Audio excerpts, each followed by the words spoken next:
Welcome to the Howie Silbiger Show on the True Talk Radio Network. Get in on the conversation. Call 1-877-669-1292. Canadian Prime Minister Justin Trudeau is absolutely refusing to do what U.S. President Joe Biden did, what the BBC did, what Fox News did, even what CNN did. He is refusing to acknowledge that Israel is not responsible for the bomb that landed in the hospital parking lot in Gaza.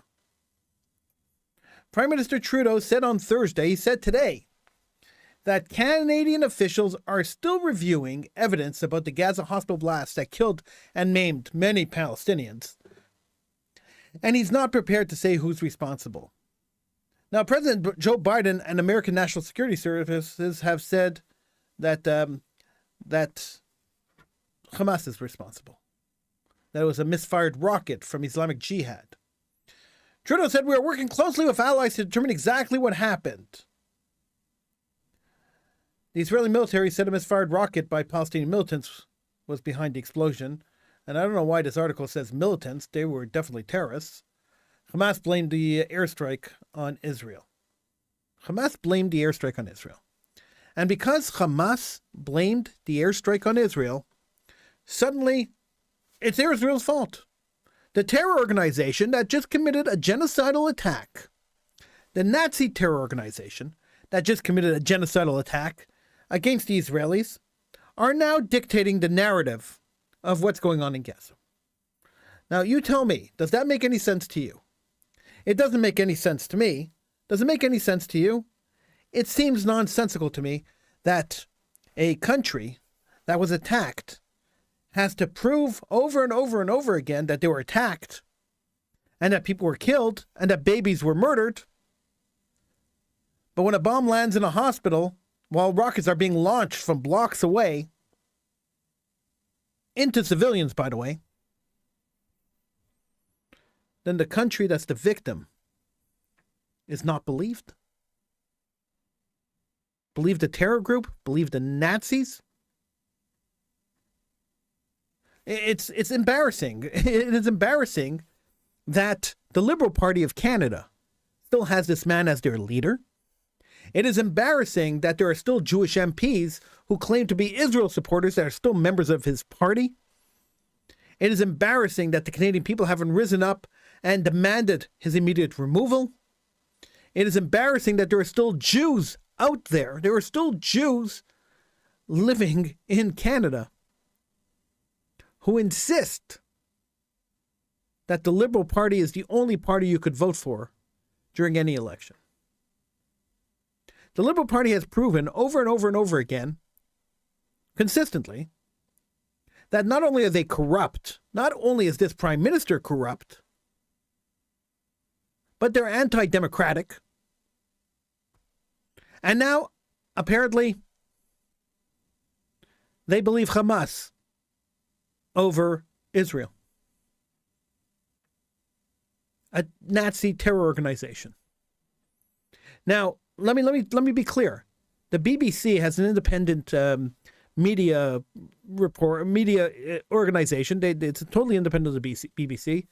It works independently of the news organization, and it scrutinizes every video that they put onto the BBC. Now, I'm not saying the BBC is a great organization, but they scrutinize every video. It's a third party auditor that looks at all the videos, and the third party auditor said that it is obvious in the video of this attack that the bomb that landed in the hospital's parking lot was fired from within Gaza. And if you go to the BBC, you could see the actual video, and they have arrows, and it shows where the bomb takes off, and it shows where the bomb lands. But of course, video evidence doesn't trump what the Hamas spokesperson said. And the media must run with whatever the terror organization tells them and ignore everyone else.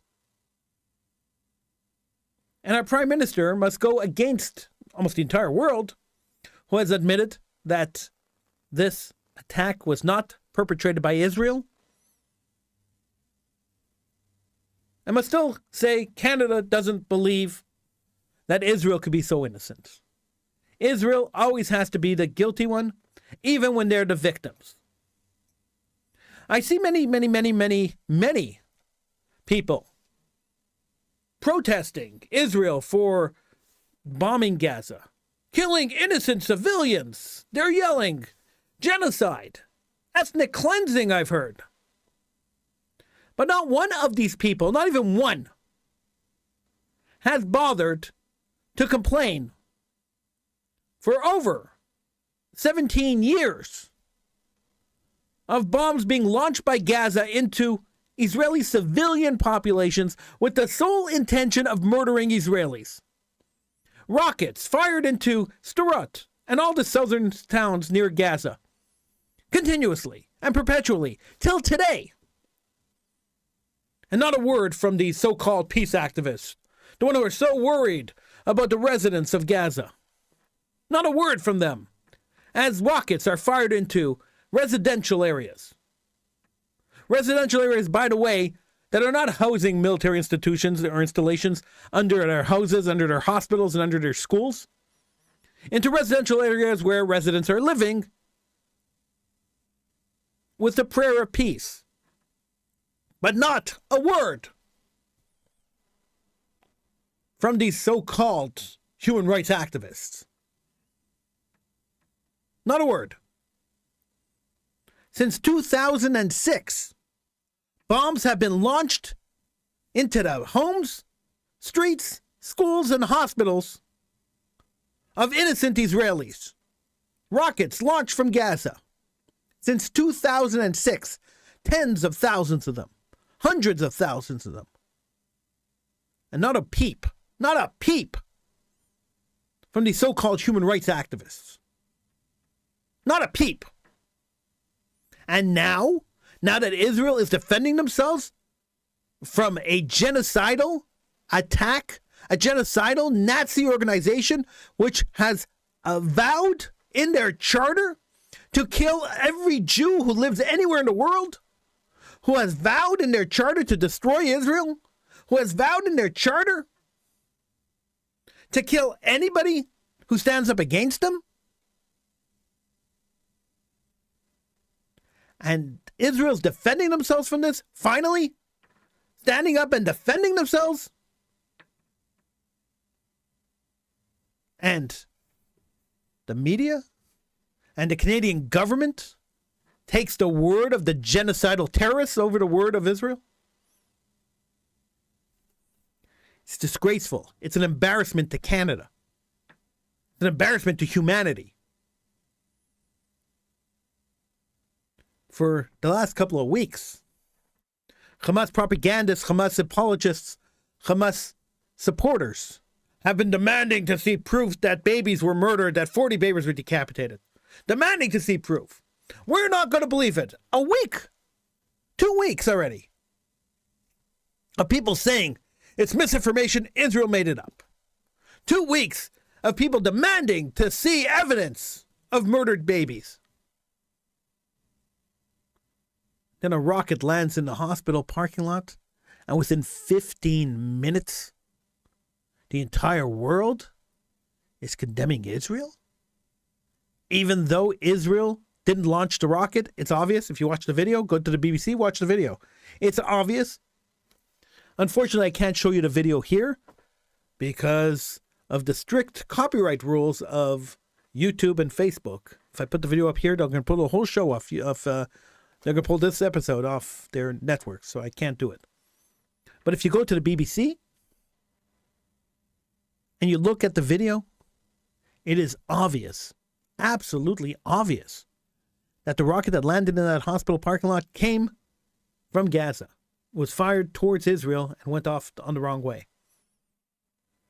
But who cares? What's the difference? What's the difference where the rocket came from? Should these people who are condemning Israel for doing air raids on genocidal terrorists, Should they not be condemning the genocidal terrorists who are launching rockets into civilian populations?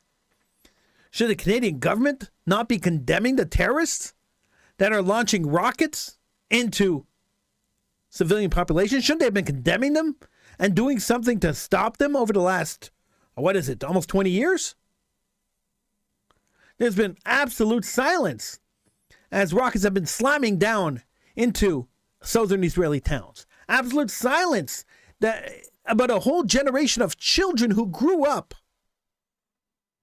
with the fear of dying every time they walked outside, who grew up counting their steps so they know how far away from a bomb shelter they are because a rocket from Gaza could fall on their heads at any given time.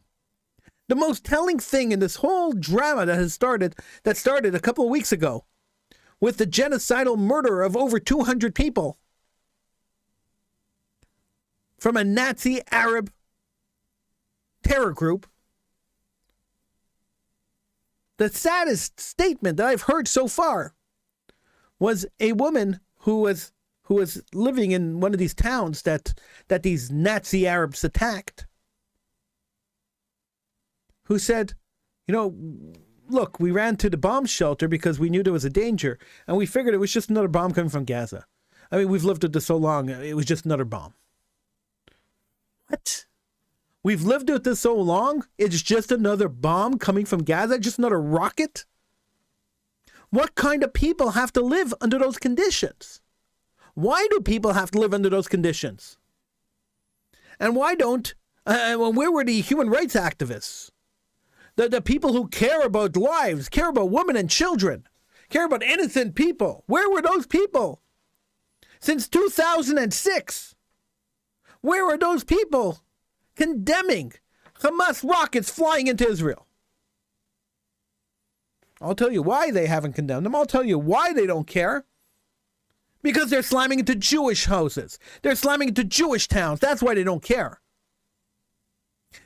I'll tell you why they demand to see proof of dead babies. Because they're Jewish babies. And Jewish life doesn't matter.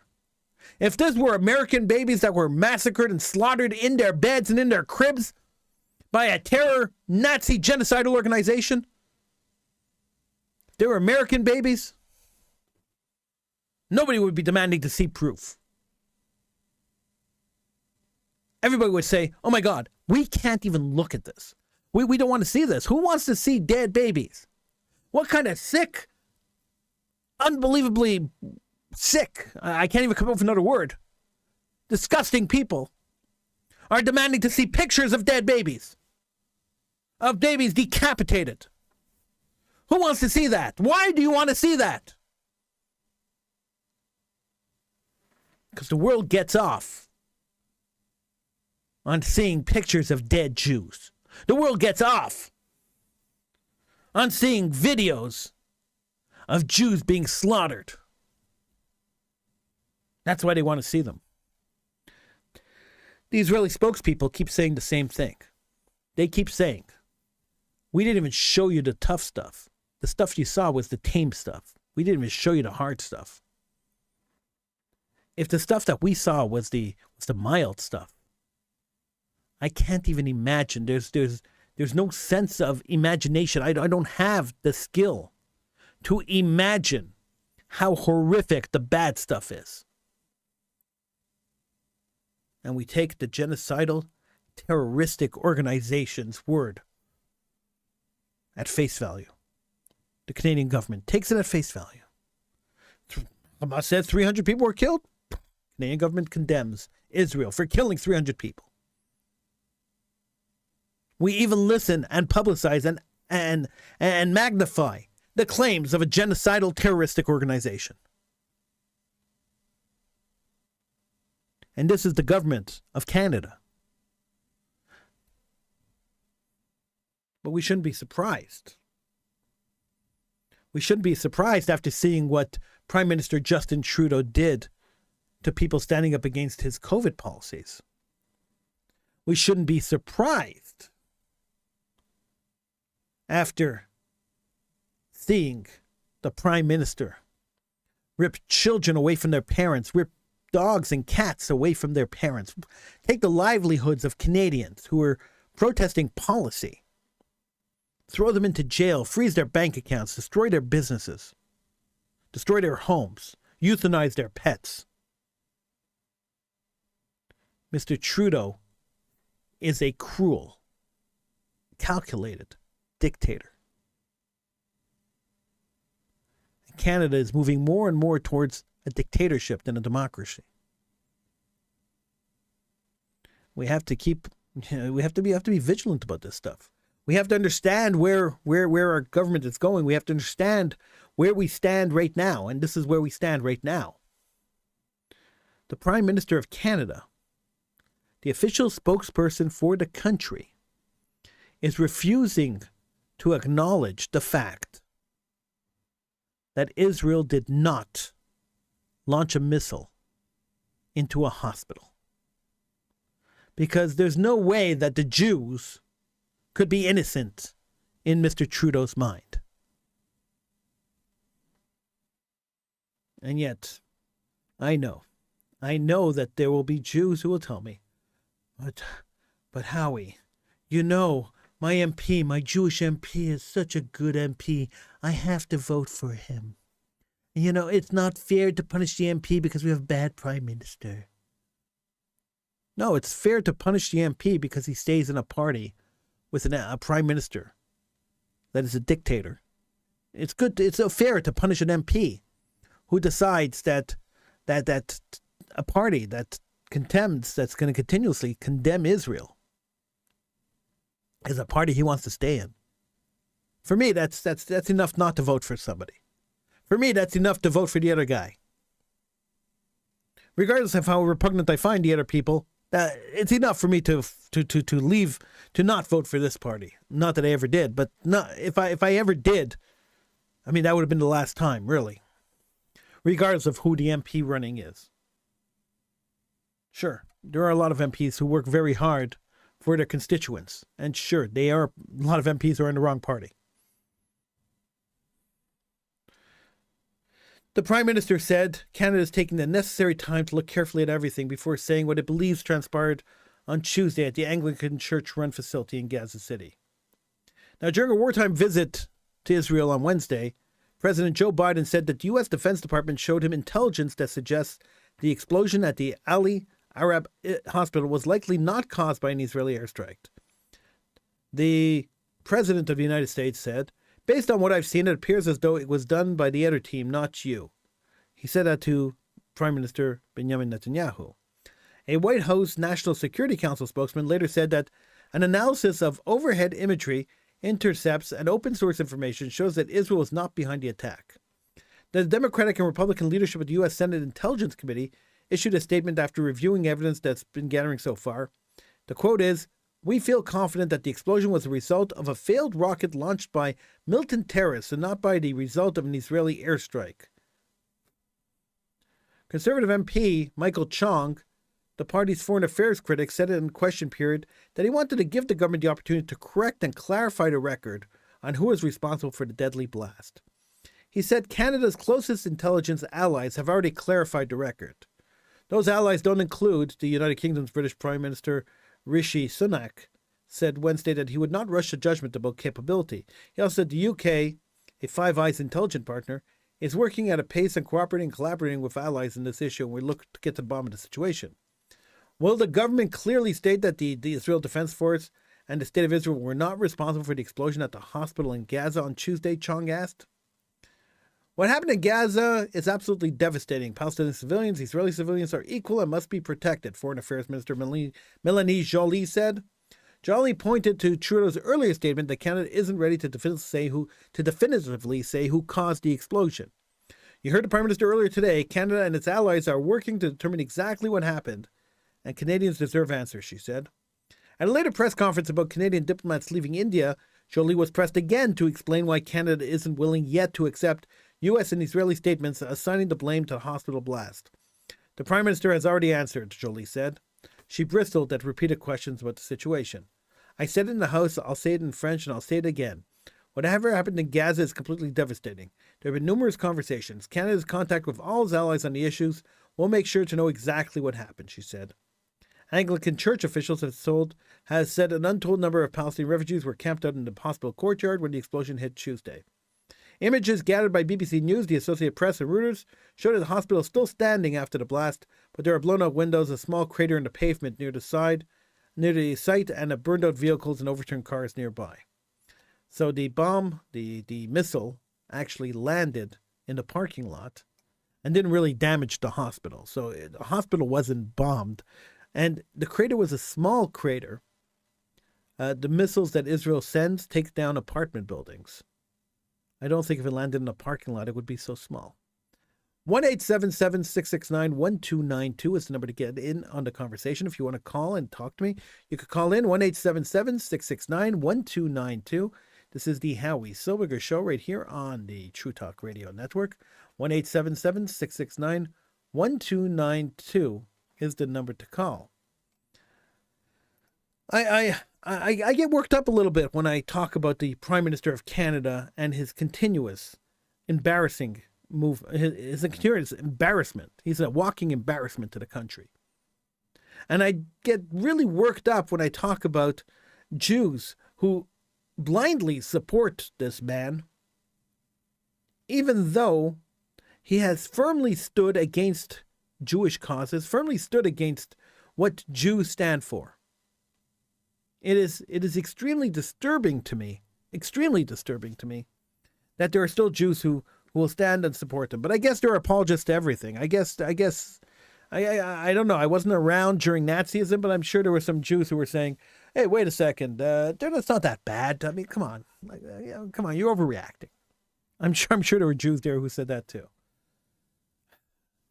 It's scary to think that there are people who are not astute enough to notice the trends, not astute enough to realize that dictator Trudeau, that's Mr. Trudeau, is planning on becoming a dictator, is planning on stripping more democracy away from Canadians, and planning on running the country like a socialist state. I don't understand how people don't see this. Right before the pandemic, just before the pandemic, our good Prime Minister, Mr. Trudeau, was on television where he said, well, let's use this pandemic. Oh, no, I'm sorry. He wasn't on television. He was at the World Economic Forum where he said very clearly, he said, let's use the pandemic as an opportunity for the Great Reset. The Great Reset. What is the Great Reset? So he didn't explain it at the World Economic Forum, but everybody there seemed to know what he was talking about.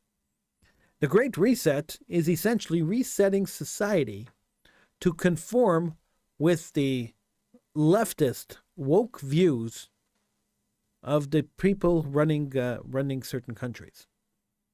So, when Prime Minister Trudeau got up at a town hall meeting and said, "We're not going to talk about mankind anymore. We're talking about people kind," this is what we are talking about with the Great Reset. Language, please. We're talking about a new world order. And I know in the past, when we talked about a new world order, we were always talking about white supremacists whose new world order would have been a totally white society with blacks and everybody else subjugated under them. But that's not necessarily what we're talking about. We're talking about a new world order where a new world economic order, where economic plans like capitalism would disappear, and the world would run under socialism. And not only would the world be more socialistic, so we could offer more, so the world would be able to offer more social programs, more programs to help the poor, and more programs to help feed the hungry. But they would also have a new political. I mean, there wouldn't be any more democracy. There wouldn't be any more. There wouldn't be any more communism. This would all disappear, and it would be like one big socialist, happy kumbaya family. That's what the great big reset is all supposed to do. And the way they tried to implement it through the COVID pandemic was stripping the rights of the citizens away. Look, they saw how easy it was to strip the rights of citizens away. It was so easy. You make a pandemic bigger than it was, and you start ordering people to do stuff. You scare them with the media. The media learns really quick to fall in line with the government, especially in Canada, where the government subsidized the media of over $1 billion. They give $1 billion to big media. And that $1 billion buys the government a loyalty. So when Justin Trudeau, the Prime Minister of Canada, had a scandal, the media's loyalty made that scandal disappear really quick. It wasn't on the front pages of any papers. It wasn't extensively covered. It just kind of vanished. And scandal after scandal, Trudeau got away with it because the media did not hold him accountable. Because the media was afraid that a man like Justin Trudeau, who's a very vindictive man, he's the kind of guy who doesn't mind taking revenge on people who cross him. So they were afraid that they would lose their billions of dollars in subsidies that they get to offer less and less services to Canadians. So you take a paper like the Montreal Gazette. I'm just using that as an example because it's actually a good example. Who just doubled their subscription rates for their subscribers, but is only producing 4 papers a week. They've cut out their Monday paper and they've cut out their Sunday paper. Their Saturday paper barely exists, and the rest of the pamphlets that they put out on Tuesdays, Wednesdays, Thursdays, and Fridays are essentially that, pamphlets. So these newspapers that are taking billions of dollars in subsidies are not putting those $1 billion into publishing papers. That's for sure not. And I don't know, and I couldn't tell you how much the CEO of Post Media makes or how much of a bonus he took at Christmas time. Couldn't tell you, I don't know. But I do know that the billions of dollars that are given out to these media organizations are not used for survival of the media organization. They're ripping off their subscribers. They're shortchanging Canadians. Montreal Gazette is the only English newspaper in Montreal, one of the biggest cities the biggest city in Quebec. And it only publishes a newspaper from Tuesday to Saturday. And it has hardly any reporters working for it. CJAD, which is the largest English talk radio station in Quebec, only because it's the only English talk radio station in Quebec, doesn't have much of a newsroom. They got rid of the entire newsroom and they've merged it with CTV newsroom, which they decimated too. So if you want to send a message to English Quebecers that you're no longer welcome in Quebec, there are a couple of ways to do it. You pass oppressive language legislation, check mark. You decimate their media, check mark. Because the sign of a free people is free media. When media doesn't exist, check mark. And then the next step is close down their schools. They're already halfway there. Then what? Expel them from the place, the land they're in. Or scare them enough that they run out of the land they're in.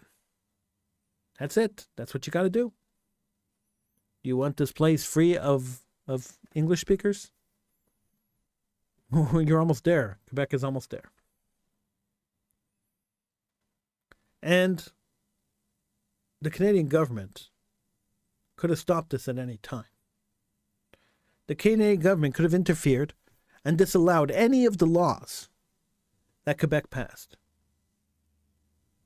The Governor General could have disallowed any of the laws that the Quebec passed. But they didn't. For the sole reason, it's a political reason. They didn't because they didn't want another discussion about Quebec separation. That was the only reason they didn't do it. They didn't want to go through the hassle of fighting Quebec again in another referendum. And the reason they didn't want to do that, quite simply, because they weren't sure they could win. With such a weak prime minister and a weak government, the government being propped up by the NDP, which is a virulently anti-Israel party, an unbelievably anti-Israel party. It's propping up the Liberals in their minority government. That's really where we're at now. We're at a point where we have to make a decision as a people. And I know it's not an easy decision. We have to make a decision as a people. Do we believe in Canadian values?